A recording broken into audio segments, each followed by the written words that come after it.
So, I'm a New York Jets fan. Full disclosure, not the most fun experience of my life, but I do consider the Jets to be a real part of me. I showed up to school on Halloween in 6th grade dressed like Rex Ryan. It fit because I grew up in New Jersey. It didn't because he probably had, I'm gonna guess, 280 pounds on me at the time.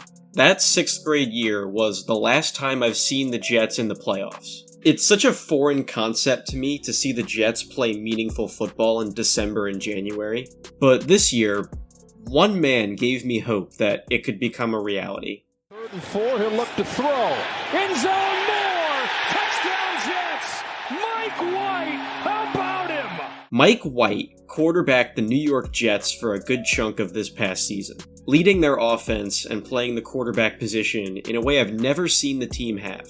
And if you bear with me here, I'll give you the full, complete story of how this man took over my life. But before I do that, if you enjoy what you see here today, please consider dropping a like and subscribing to the channel for more content like this. Mike Talks About the Jets is almost its own sub-series of the channel at this point, so you probably will get content exactly like this from me down the line.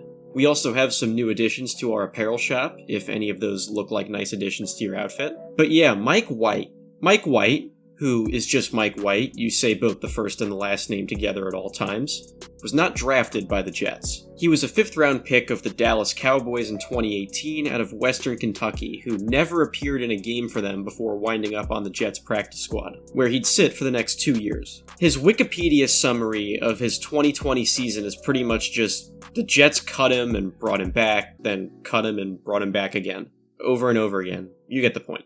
Who was drafted by the Jets was Mike White's new foil, Zach Wilson. Wilson was drafted 2nd overall in 2021 to play Mike White's position, hopefully for the Jets never even giving Mike White a shot. But Wilson got hurt in Week 7, Mike White had to come into play, and immediately threw a touchdown pass on his first career throw. In a game that was pretty much over before he got a chance to do anything, Mike White played okay.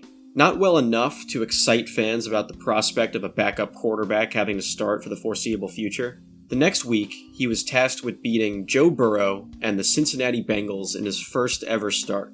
Like Livy Dunn's celebrity crush Joe Burrow. Mike White had to beat Mr. Cool Joe Burrow in his first ever start. He did not disappoint.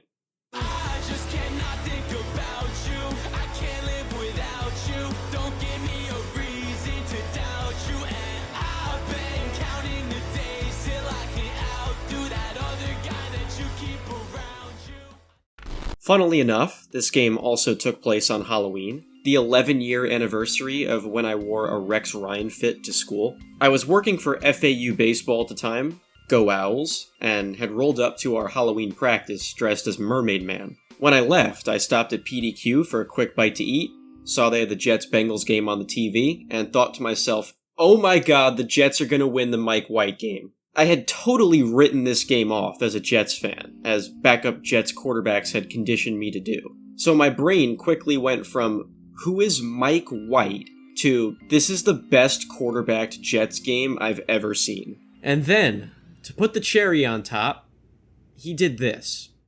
Handoff to Moore, back to Crowder. They got the 2 to the quarterback, White! And they lead by 3. Yeah, Mr. White. Yes, science! The Jets won this game. It was unbelievable. He set the record for most completed passes and was 2nd all-time in passing yards in a first career start. I was over the moon about it. So was everyone else in the football world, including the voters of the Nickelodeon MVP of the Week award. They even put his jersey from that game in the Pro Football Hall of Fame that week. If you had told me before rolling into that PDQ that Mike White's jersey would have ended up in the Hall of Fame just a few days later, I might have passed out.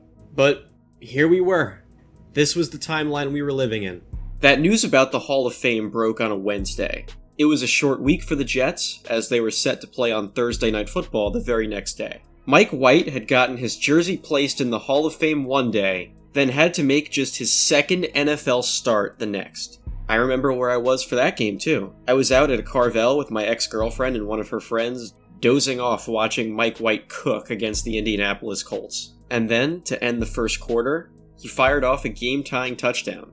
Problem was, he never stepped back on the field that night. He started to lose feeling in his throwing hand, having 2 of his middle fingers go numb during the game. He still managed to throw a touchdown pass with limited feeling in his throwing arm. That alone was awesome. Then, in their next game, Mike White got swallowed whole by a really good Buffalo Bills team and never played the rest of the season. I was preparing for the possibility of coming back in a few years to make a video on how Mike White only played like 3 games and has his jersey in the Hall of Fame. I had kind of come to terms with the idea that Mike White would just become a weird Jets fever dream for me. It was never supposed to be Mike White's team, it was supposed to be Zach Wilson's team. But a little over a year after that last game, Zach was hanging on to the Jets starting quarterback job by a thread. And while enduring the very worst hangover I've ever had in my life, he hit a new low. A brutal performance in a 10-3 road loss against the New England Patriots. I have no ill will against Zach Wilson. I will never actively root against him, but I should mention that things were different now. The Jets, suddenly and surprisingly, started to be contenders. After this game, they were sitting at 6-4, looking like they could finally break that playoff drought. Zach was asked after this game if he felt like he let the defense down. His answer? No. God, recall that one? No, man, what? The perceived lack of maturity doesn't make Zach a bad guy or anything, and I bet he regrets saying this, but it does seem a little bit like a lack of accountability. That set a fire under the team. Zach Wilson was benched, and Mike White returned to my life. In his first game back, he delivered. I think the best help is the help I didn't get. You see, I'm human, I forgive, but I don't forget. Guard your brain and protect your neck. If one day they may return, don't forget how they left. You can make it happen or you can make excuses. I swear if we don't get it done, we gon' lose it. And if you play small, you gon' stay small. We short tempered, you don't got it, make your day long.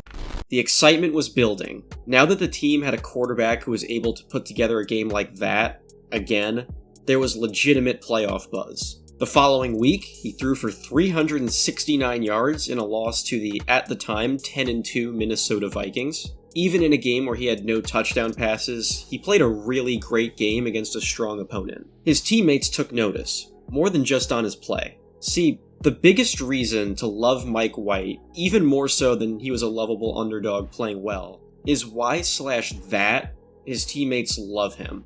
Look at these quotes that come out about him. They love Mike White. They were trying to Mike White? Duh. Duh, we knew that. What does it say about Mike White just to be able to come through back through all the injuries that he faced today? Oh yeah, he got a lot of heart. He gonna lay it on the line for his boys, and I would do the same for him. I got all the confidence in the world in him. I got none but respect and appreciation for Mike. They do anything for him, and that's commendable. It's because of his philosophy on playing quarterback. He views himself as a facilitator, someone whose job it is to let his teammates go out and be great, not having to be the hero himself. He very unselfishly just wants to go out there and put his friends in better positions to succeed. Whenever you feel as if you need to solve the world's problems, I think that's when you can get into a world of trouble, because it is the ultimate team sport, and you need all 11 guys on the field to do their job. So if you start to play hero ball, I think that's when things can go wrong. I love that mindset for him. And, as reported on the broadcast of the Jets' Week 17 game against Seattle, his background is in being a successful high school baseball pitcher. Good pitchers learn to manage the inevitable failures of baseball well. You're gonna give up homers, you're gonna have bad days, you are not gonna go through life as a pitcher without getting lit up sometimes. Mike White's very, very good at holding himself accountable, but not beating himself up. It's a really admirable quality that drew me to him. By this point, I was already fully aboard the Mike White train. My weeks were revolving around putting time aside to watch Jets games every Sunday. That has, never been a thing for me. Jets excitement is very rare for me, but Mike White basically on his own made that a huge part of my life. And I haven't even touched on what happened in his next game against the Buffalo Bills. But when you see the replay, Big Ed Oliver, one of the interior defensive tackles. Is Mike White ever going to walk again? Oh, it's not over yet. Academy. They've been buddies ever since he's hit on release. He got hammered by Matt Milano for the second time. Yeah, this is Milano to the ground. Oh my goodness, he's trying to breathe. Look at. You'd totally understand if Mike White had to tap out here. In fact, after the game, they had to check him for internal bleeding. Notice how I said after the game? Because even after all that physical punishment, he kept going back out there. He was not gonna abandon his teammates. He was gonna try to make that push with them for a win, no matter what it took. The Jets lost, but they saw and admired Mike White's commitment to them. So did I. So did every other Jets fan. Turns out, the damage that was done to his ribs was serious enough to keep him on the shelf for the next couple weeks. He tried to get 10 different doctors to say he was healthy enough to play. He wanted it that bad. He was willing to keep putting it all on the line, but to no avail. The next 2 games went down as 2 Zach Wilson-started Jets losses. It was a pretty sad stretch for everyone involved, and I truly do feel for these human beings who were a part of it. Mike White returned to start in Week 17 against the Seahawks with the Jets' playoff hopes still alive, but you could see it fading away. All of the following were going on. The Jets had to win their next 2 games to keep their shot of going to the playoffs alive, albeit that wasn't a guarantee. Mike White's actually going to be a free agent at the end of the season, which means it could very well be his last hurrah as a Jet, if not as a starter in the NFL altogether. And through all this, he did not play well in Seattle at all. You could tell the injury still lingered, but he wouldn't let that be an excuse. I was cleared to play by the doctors. The guys in that locker room deserve a certain standard, and I knew what I was signing up for. It was over after that day. The playoff hopes, the chance of Mike White leading the Jets into the foreseeable future, and that hurt. Because not only do I believe the good performances already highlighted mean that Mike White has talent, you just have that sense that the Jets will go out and pick up someone more established to finally send the Jets to the playoffs. There's a lot of buzz and speculation about that right now in Jets circles. Guys like Jimmy Garoppolo, Derek Carr, Lamar Jackson, dare I say Tom Brady? All of whom are perceived to be available this offseason. Either way, the stretch Mike White had really did make its mark on me. He near single-handedly made me care about the Jets again, and I can't overlook that. I'd like to think a lot of other Jets fans, and just football fans in general, had a similar feeling there too. And it wasn't just because of his play. Obviously that mattered. Stack good play on top of his grit, natural likability, loyalty, and underdog origins, and this is just an easy guy to root for. On a team that for many years has not been easy to root for, I'm never gonna forget that, and for that reason, I'm always gonna love the guy. The future is very uncertain for Mike White.